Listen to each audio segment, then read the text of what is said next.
It is. All right. Whew. Okay, P1 part 3. Here we go. I was going to have to reteach it during my prep or something to nobody. That would be boring. So we want to get it to work. All right, moving on. Symmetry for today. You don't necessarily have to copy these graphs down, but we're learning about 3 different types of symmetry. And I do kind of think that seeing these graphs helps you understand what it is. Y-axis symmetry is the first one I have up here. If you just want to watch for a little bit, you can.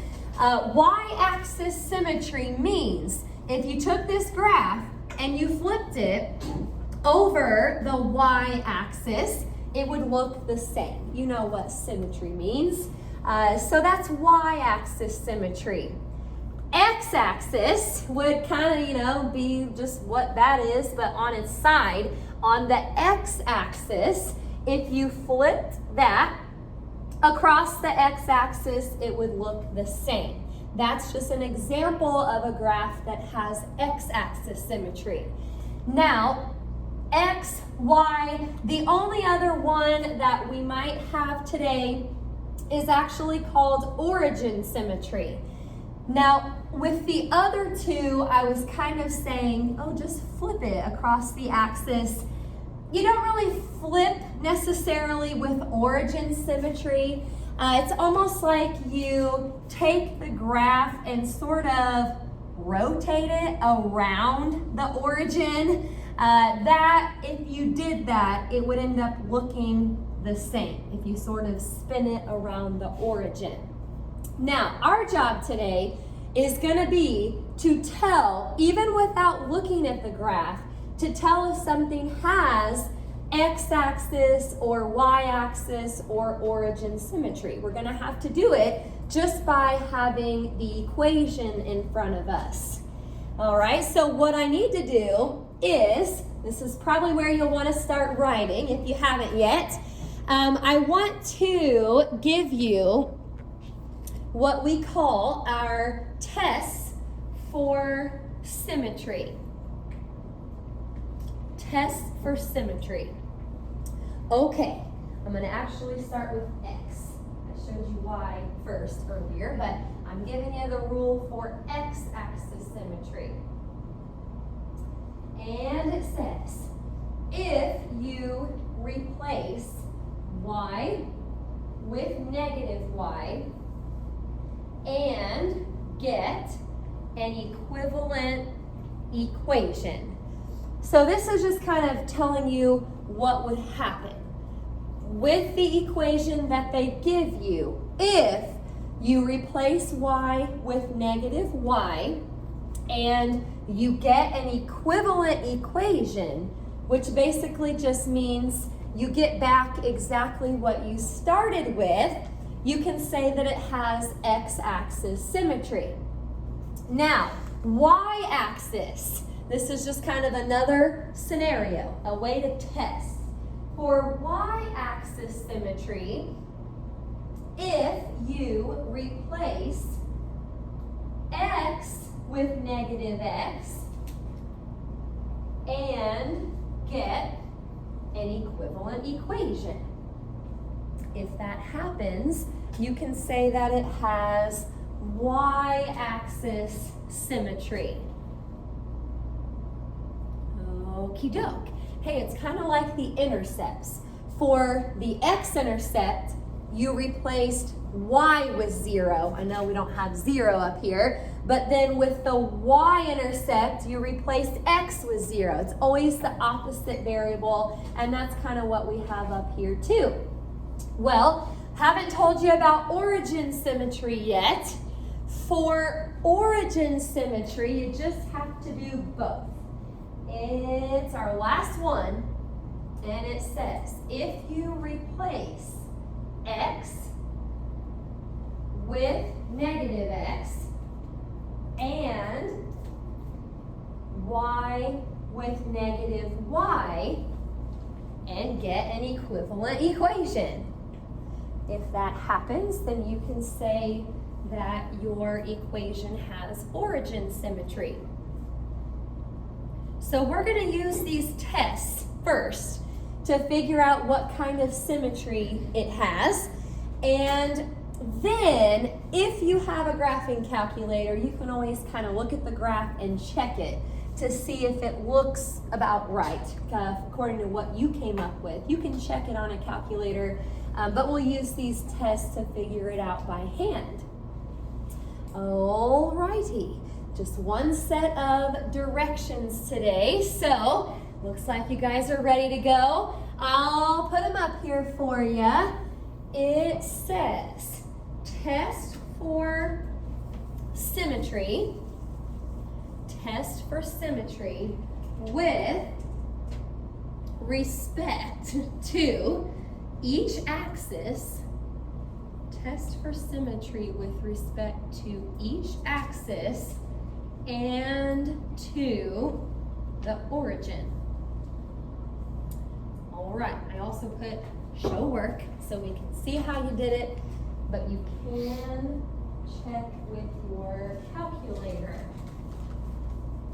All right, seems like in chapter P, we get a lot of rules to remember. We had the rules about the intercepts. Now we've got rules about symmetry. A lot of stuff to keep track of. Now I asked second period and they weren't really sure. How do you guys feel about cheat sheets this year? I don't know. They were kind of like, we don't have to do them. We should. Oh, you guys want, okay, well, we might, I don't know, we'll see. But all those rules that you wrote down might be good cheat sheet material, just in case we decide to do those again. We'll see.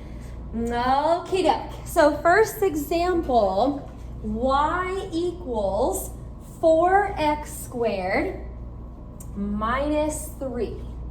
4x squared minus 3. We have to tell if it has x-axis, y-axis, or origin symmetry, or it might actually just not have any symmetry. That's an option too.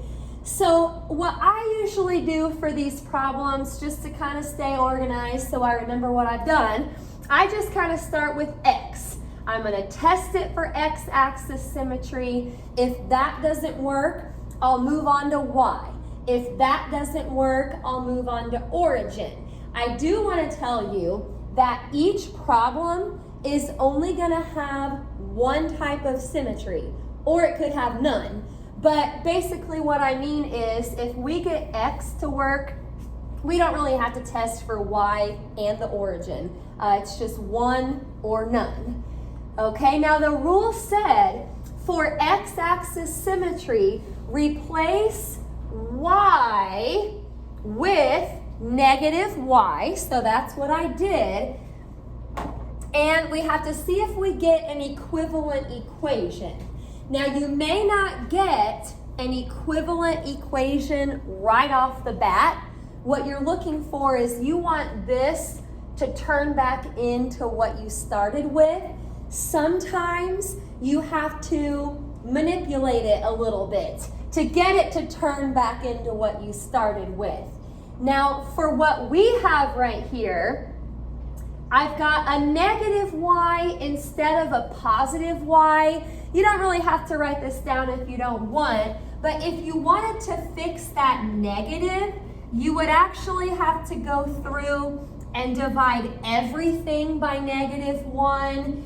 And I mean, if you did that, you fixed this sign, but now you messed up the other signs. Now you're even further away from what you started with.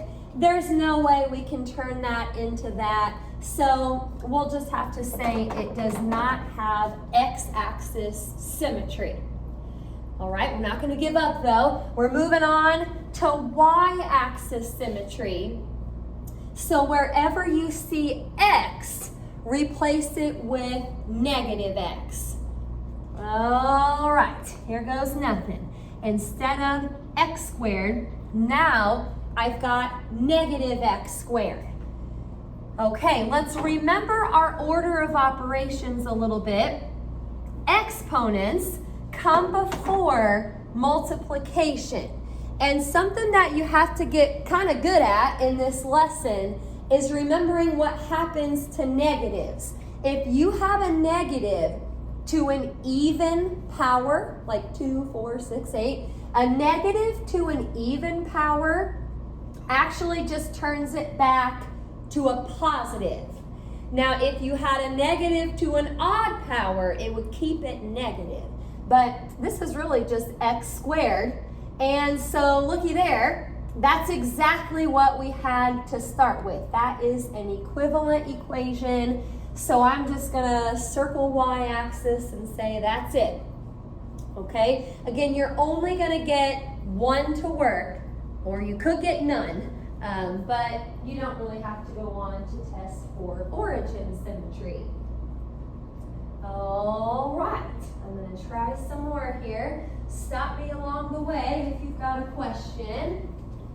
Number two, y equals x cubed minus x. X cubed minus x. All right, here goes nothing. X-axis symmetry. Let's see what we get. And wherever I see y, I'm replacing it with negative y. And you know, this is basically what happened with the last problem. You're off by a sign. If you wanted to try and fix that, you'd have to divide both of those by -1, and now you're going to be off even more. So no x-axis symmetry. As you start to do more of these, you can probably look ahead a little bit just in your brain. If you see that it's not going to work, you can try whichever other one you want to first. All right, I'm going to y-axis now. Okie doke. Wherever I see x, replace it with negative x. Alrighty, well, like I said earlier, you kind of have to remember your powers a little bit. A negative to an odd number power stays negative. These two negatives made a positive, but that now says negative x cubed plus x. If you wanted to try and fix those signs, you would actually also have to divide the y by -1. Whatever you do to one side, you have to do to the other, and that would not be good because that would be negative y. I fixed those to be what I needed, but I messed that one up. So no y-axis symmetry. Okie doke. Hopefully it's origin. Don't assume origin will work because the others didn't. Remember, it is possible to have no symmetry. All right, on to the origin. Everything gets replaced with the opposite. Now, what happens on the right side is just what happened over here. This is negative x cubed plus x. Alrighty, and actually, hey, I like this. Divide everything by -1, and yeah, that fixed it to be exactly what we started with. That is an equivalent equation. If you graph that on your calculator again, origin symmetry, you kind of have to imagine spinning it around the origin, and it should look the same. Any questions so far? Tests for symmetry. This is usually a pretty easy, quick lesson. I've got 5 examples total today, so we're getting there. Number 3. All right, y equals x squared minus 2x. X squared minus 2x. Here we go. X-axis. If you're thinking ahead and you see that this is probably not going to work, you can move on to something different. It doesn't work. Replacing y with negative y, there's no way to turn that into what you started with. Okie doke. So onto the y-axis. Wherever you see x, replace it with negative x. Well, I'm looking good to start because negative x squared is really just positive x squared.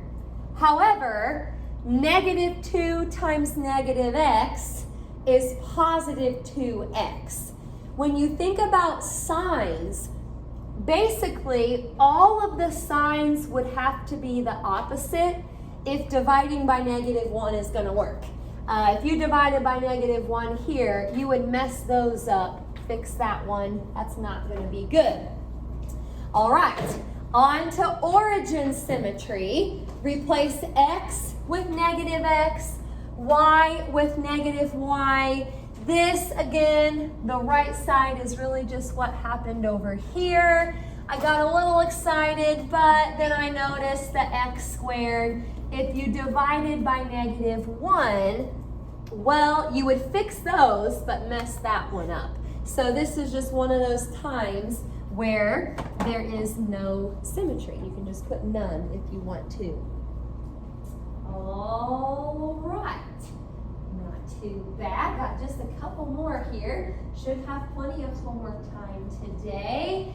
Number 4. Number 4. xy minus the square root of 9 minus x squared equals 0. Getting a little bit more complicated. Okay, if you wanted to check this one on your calculator, you would have to solve it for y first, which is possible. A little bit messy though. So I'll just get back to the test here. This should give me what I need. For the x-intercept, x-axis symmetry, replace y with negative y. Now, if you look at what's happening up here, the x and y were just being multiplied. So right here, you're taking x times negative y, which I'm just going to write as negative xy. And if I tried to fix the sign, because that's positive, this is negative, here's what you'd have to do. You would also have to divide everything else by negative 1. And things back here would be fine, but this would turn into a positive square root. So no, that's not going to work for x-axis. Okie doke. On to the y-axis. We may have to be kind of careful with the order of operations here. So watch carefully. For x-axis, y-axis, I'm thinking of x's right now because that's what I'm replacing. I get another negative xy out front, but look back here at the square root. Exponents would come before subtraction or multiplication, however you want to think about that. So actually, I need to square the negative x first, which turns it to a positive x squared, but then leave the negative in front of it. So this is really just what I had over here. Dividing by negative 1, it'll fix that, but it'll mess up the sign in the middle. So that's not going to work for y. Okay, let's go on to origin, our last resort, before we can figure out what our answer is. X gets replaced with negative x, y gets replaced with negative y. And here we go.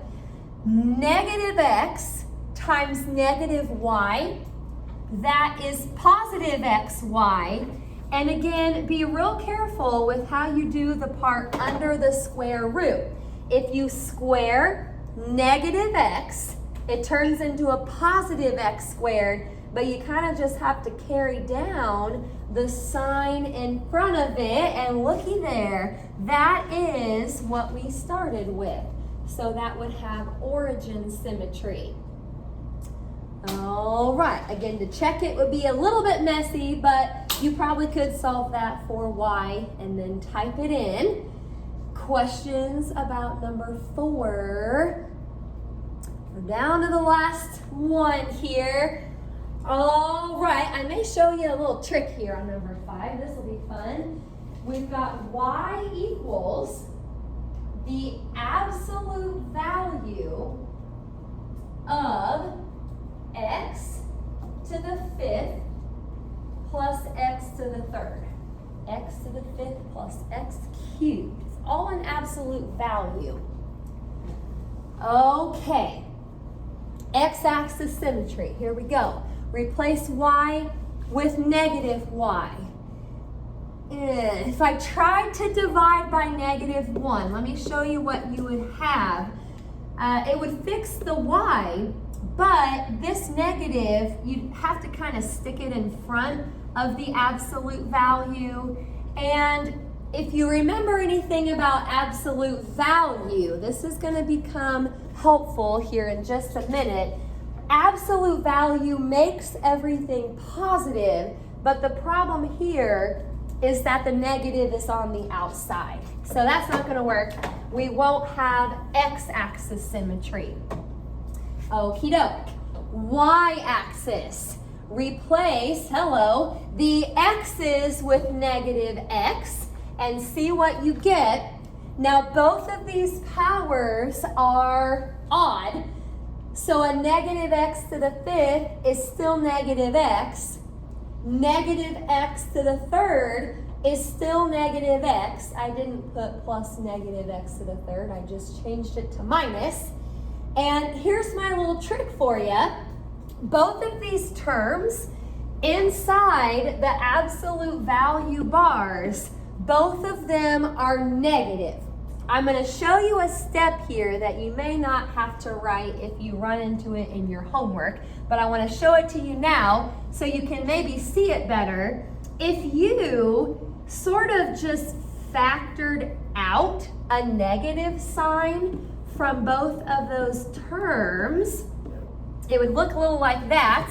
That bar is a little longer, that kind of bothers me. So if you factored out the negative, now because the negative is on the inside, you can actually use the fact that absolute value makes everything positive. You can't drop the bars. You still need them because you don't know what x is, but it will drop out the negative. And then looky there, it is the same. So y-axis symmetry. Alrighty. Any questions about that? Like I always do, I try to do examples that are similar to your homework. So use your notes to help if you get stuck on something, or let me know. This is C3 from page 10. We're going to do 27 to 38.